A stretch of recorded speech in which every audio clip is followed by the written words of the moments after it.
There is a particular kind of tiredness that settles into a person's shoulders after a long flight with a sleeping child. It is not simply physical exhaustion, though there is plenty of that: the stiffness from holding a small body still for hours, the dull ache that travels from the neck down through the back. It is something else, too. A tenderness.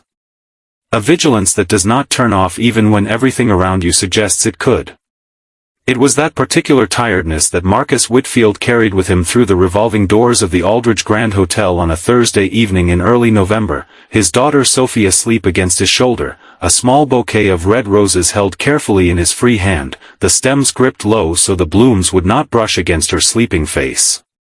He had bought the roses at the airport, in the last few minutes before his flight, because tomorrow was the anniversary of his wife's passing, and he had decided, somewhere over Ohio, that he was not going to let the day arrive without flowers in the house. Some traditions survive grief by sheer stubbornness. This was one of his. He walked toward the front desk slowly, careful with each step, the way a parent learns to walk when waking a child is the only thing in the world they are trying to avoid. Marcus Whitfield was 40 years old. He had dark, slightly unruly hair that no amount of professional grooming ever fully tamed, and a beard that suggested several days of travel rather than careful cultivation. He wore a brown leather jacket, worn soft at the elbows, the kind of jacket that had been broken in over years rather than purchased to look that way. Slung across his body was a leather messenger bag, heavy with the particular chaos that accompanies traveling with a small child's snacks, a tablet, a spare change of clothes, a stuffed bear with one ear slightly more loved than the other. Sophie, 6 years old, slept against his shoulder with the complete and unguarded trust that children carry before the world has taught them to be careful. Her pink jacket was rumpled from the flight. Her dark hair, plaited that morning into 2 braids, had come half undone on one side. She held the stuffed bear loosely in one arm, her small hand resting against the leather of her father's jacket. To anyone observing the scene from across the lobby, they would have looked like exactly what they were, a tired father, traveling alone with his daughter, arriving somewhere late and hoping for nothing more complicated than a bed. What the lobby did not know, what Marcus had no particular reason to announce, because announcing it had never been the point, was that he owned the building they were standing in. The Aldridge Grand was the 7th property in a small, carefully built hospitality group that Marcus had started 11 years earlier, before Sophie was born, before his wife Elena had gotten sick, before the world had rearranged itself into the shape it now held. He did not run the day-to-day operations of any single property. He had people for that: regional managers, hotel directors, a small executive team that handled what needed handling.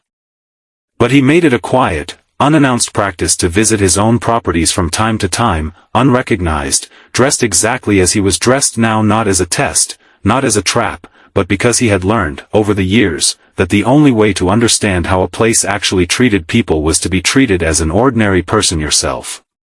He approached the front desk. 2 women stood behind it. The first was tall, blonde, her hair pulled into a neat low bun, wearing a navy blazer with a brass name tag that read Claire. Her arms were crossed loosely, and her eyes moved over Marcus with a quick, assessing glance that took in the leather jacket, the sleeping child, the bouquet of roses, and arrived at a conclusion before he had said a single word. Beside her stood a second woman in a cream blazer, dark hair loose around her shoulders, arms also crossed, watching with an expression that mirrored her colleague's, not hostile, exactly, but guarded in a way that suggested she had already decided what kind of evening this was going to be. "Good evening," Marcus said quietly, careful not to raise his voice and wake Sophie. "I have a reservation." "Whitfield. Just checking in for the night." Claire's eyes moved to the computer screen in front of her, then back to Marcus. "I'm not seeing a reservation under that name," she said. "It should be there," Marcus said. "It may have been booked through corporate. Could you check again?" There was a pause, the particular pause of someone deciding how much effort a request deserves before they've even finished hearing it. "Sir," Claire said, "even if there were a reservation issue, we're fully booked this evening. There's a corporate event upstairs. I'm afraid we don't have anything available." Marcus shifted Sophie slightly, careful not to wake her. I understand you're busy, he said. But I'd really appreciate it if you could look a little more carefully. It's been a long flight, and my daughter needs to sleep somewhere that isn't an airport chair. It was the kind of moment that reveals something true about a person, not because the words spoken are dramatic, but because of the small choices made in an unguarded instant, the tone selected, the level of effort offered, the willingness or unwillingness to simply look again. Claire glanced at her colleague. Something passed between them, not spoken, but understood, the way unkindness sometimes moves between people without ever needing language. I really am sorry, Claire said, in a tone that did not sound sorry at all, but there's simply nothing we can do. You might try the Marriott 2 blocks over. The second woman, whose name tag read Renata, added, not unkindly in tone but carelessly in effect, sometimes this time of year, walk-ins just don't work out. I'd recommend calling ahead next time. Marcus stood there for a moment. He was not angry, not yet, and not in the way the moment might have suggested he should be. He had built his career, in part, on a simple principle he had learned long before he owned a single building, that you could often learn more about a person's character by watching how they treated someone who appeared to need nothing from them than by watching how they treated someone who clearly held power. He was, at this moment, a tired man in a worn jacket holding his sleeping daughter and a bouquet of roses, and to Claire and Renata, that was apparently all he was. He shifted Sophie's weight again. She stirred slightly, murmured something into his shoulder, and settled back into sleep. Is there a manager I could speak with? He asked quietly. The manager is currently occupied with the event upstairs, Claire said. I really can't interrupt him for a room availability question. As I said, we're full. It was at this point, while Marcus stood quietly considering his next step, that a third person appeared from a side door near the concierge desk. She was perhaps 50, with kind eyes and silver-streaked dark hair pulled back simply, wearing the burgundy vest of the hotel's housekeeping supervisors. Her name tag read Dolores. She had been walking past with an armful of fresh linens when she noticed the scene at the front desk: the sleeping child, the roses, the tired set of the father's shoulders, and the particular stiffness in the body language of the two women behind the counter. She set the linens down on a nearby luggage cart and approached. Excuse me, she said gently, to Marcus, not to her colleagues. Is everything all right? Marcus looked at her. There was something in her face, an open, unhurried attentiveness that was entirely absent from the desk in front of him. I have a reservation that doesn't seem to be coming up, he said. And I'm told the hotel is full. Dolores glanced at the front desk computer, then at Claire. Did you check the corporate block? She asked. Sometimes reservations made through the executive office don't show in the standard search. You have to look under the secondary tab. Claire's expression flickered irritation, quickly suppressed. I checked the system. There's nothing. Did you check the secondary tab? Dolores said again, more firmly this time, the gentleness in her voice not disappearing but acquiring a clear edge underneath it. There was a pause. Claire clicked through the screen with visible reluctance. A moment passed. Her face changed. There's a reservation here, she said slowly. Whitfield. Under the executive booking category. I thought there might be, Dolores said simply. But Dolores was not finished. She turned, fully, to look at Marcus, really look at him, the way she had clearly been trained, or had simply decided on her own, to look at every person who walked through the doors of wherever she worked. She saw the roses. Those are beautiful, she said softly. Is tomorrow a special day? Marcus looked down at the flowers in his hand, slightly crushed now from the long flight, but still holding their color. It's the anniversary, he said quietly. Of my wife. She passed 3 years ago tomorrow. We always, he paused, adjusting Sophie against his shoulder. We always put flowers out. It's become our tradition. Sophie picks the vase. Dolores's expression softened in a way that had nothing to do with policy or procedure. I'm so sorry, she said. And then, looking at Sophie's sleeping face pressed against her father's shoulder, the small hand curled around the worn stuffed bear, "She's beautiful. She looks exhausted, poor thing." "It's been a long day for both of us," Marcus admitted. Dolores looked at the bouquet again, then reached out gently, asking permission with her eyes before her hands moved and adjusted one of the rose stems that had bent awkwardly during the flight, the way a person fixes something small simply because they notice it needs fixing, and they are the kind of person who fixes small things without being asked. "Let me find you a vase before you go up," she said. "You shouldn't have to carry these bent like that all the way to your room." It was a small gesture. It would not have made the news. It would not have been remarkable in almost any other context. But Marcus Whitfield, who had spent 11 years building a company around a simple principle that hospitality is not a department, it is a character trait, and you cannot train it into someone who does not already carry the instinct, felt something settle in his chest that he had not felt since walking through the revolving doors. Someone, finally, had seen him. Not the reservation. Not the inconvenience of a late check-in. Him tired, grieving, traveling alone with his daughter, holding roses for a wife who was no longer there to receive them. "Thank you," he said. "That's very kind." "It's nothing," Dolores said, already turning to retrieve a vase from behind the concierge desk. "It's the least this place can do, after keeping you standing here so long." She said the last part loudly enough that Claire and Renata both heard it clearly. What happened next unfolded the way these things sometimes do, not through anger, but through simple, unavoidable clarity. Marcus checked in. The reservation, once properly located, was confirmed a suite on the 9th floor, booked weeks earlier through his own corporate office, the kind of routine booking that should never have required this much difficulty to locate. But before he went upstairs, he asked, quietly, to see the hotel's general manager, after all not in anger, but because he believed, as he always had, that patterns of behavior were worth understanding before they were corrected.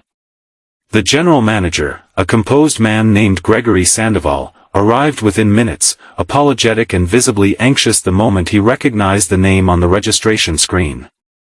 He had worked for Marcus's company for 6 years, had met Marcus exactly twice at regional meetings, and clearly had not expected to encounter his employer standing tired and travel-worn in his own lobby with a sleeping child and a bouquet of roses.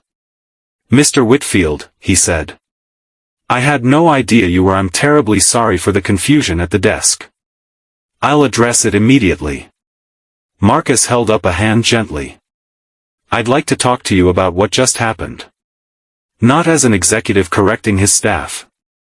Just as a guest who was treated unkindly tonight, for no reason other than the way I happened to look when I walked in."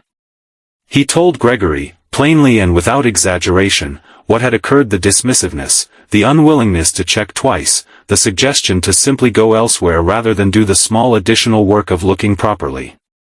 And then he told him about Dolores, and the vase, and the kindness that had cost her nothing but had meant, in that tired moment, almost everything. "I'm not asking you to fire anyone in anger," Marcus said. "I'm asking you to think about what kind of hotel we're actually running, if the woman who restocks linens understands hospitality better than the people standing at the front desk."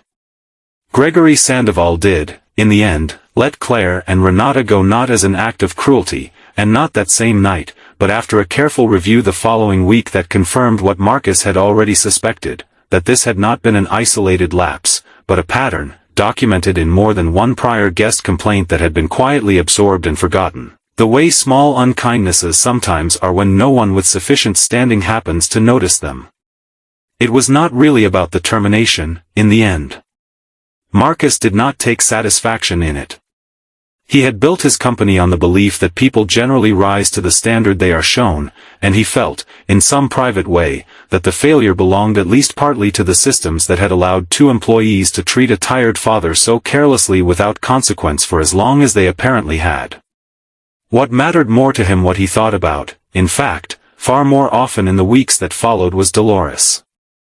He found her 2 days later, before he checked out, in the small break room behind the housekeeping office, eating a sandwich during her short lunch window. "Dolores," he said, knocking gently on the open door. Do you have a minute? She looked up, surprised to see him, and immediately began to stand, smoothing her vest. Mr. Whitfield, I didn't realize, please, he said. Sit. I just wanted to thank you properly. For the other night. She sat back down, looking faintly embarrassed, the way kind people often do when their kindness is noticed and named directly. It was nothing, she said. I just don't like seeing people treated like that. Especially not a father traveling alone with a little one. I raised 3 kids by myself after my husband passed. I know what that kind of tired looks like. Marcus nodded slowly. I didn't know that, he said. Not many people ask, Dolores said simply, without bitterness, just as a fact about how these things tend to go. He sat down across from her. I'd like to ask you something, he said. I'm restructuring our regional training program, the one that teaches new hires what hospitality actually means, beyond the script. I think you'd be very good at helping design it. Actually, I think you'd be better at it than most of the people currently doing the job. Dolores blinked. I clean rooms, Mr. Whitfield. I'm not a trainer. You saw a tired man and a sleeping child and a bent flower stem, Marcus said, and you fixed all 3 things without being asked, in about 90 seconds, while 2 trained desk staff stood 3 feet away and saw nothing at all. That's not a small skill. That's the entire skill. I'd like to pay you properly to teach it to other people.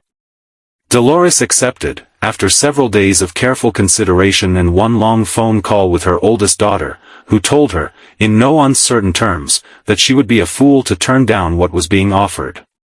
She became, within the year, the regional training coordinator for guest experience across all 7 of Marcus's properties, a role that did not exist before that November evening, built specifically around what she had already been doing quietly, without title or recognition, for years. She kept, on her office wall, a small framed photograph not of the hotel, not of any award, but of a simple glass vase holding a bouquet of slightly crushed red roses, which Marcus had sent to her, along with a card, the week after Sophie's mother's anniversary had passed.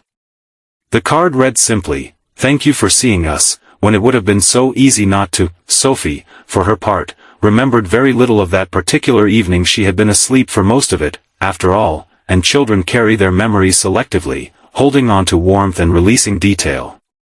But she remembered, in the vague way that young children remember important things without understanding why they are important, a kind woman with silver-streaked hair who had fixed a flower for her daddy, and who had smiled at her, briefly, while she pretended to still be asleep against her father's shoulder. Years later, when Sophie was older and beginning to understand more fully the kind of man her father was, the quiet, unannounced way he moved through the world, checking on the things that mattered rather than simply trusting the reports that crossed his desk, she would ask him, once, why that particular evening had stayed with him so clearly, out of so many nights of travel. And Marcus would tell her, simply, that it was the night he had learned, all over again, something he had always believed but had needed to be reminded of, that kindness rarely announces itself with fanfare.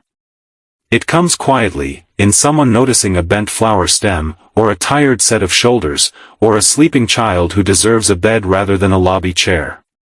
And that the people who offer it without title, without expectation of reward, are very often the ones who deserve, more than anyone else in the room, to be truly seen. And perhaps that is what stays with us longest from an evening like this one, not the unkindness, which fades quickly enough, but the quiet decency of someone who simply chose to look a little closer. We do not always know, walking through a door tired and travel-worn, who will see us clearly and who will not.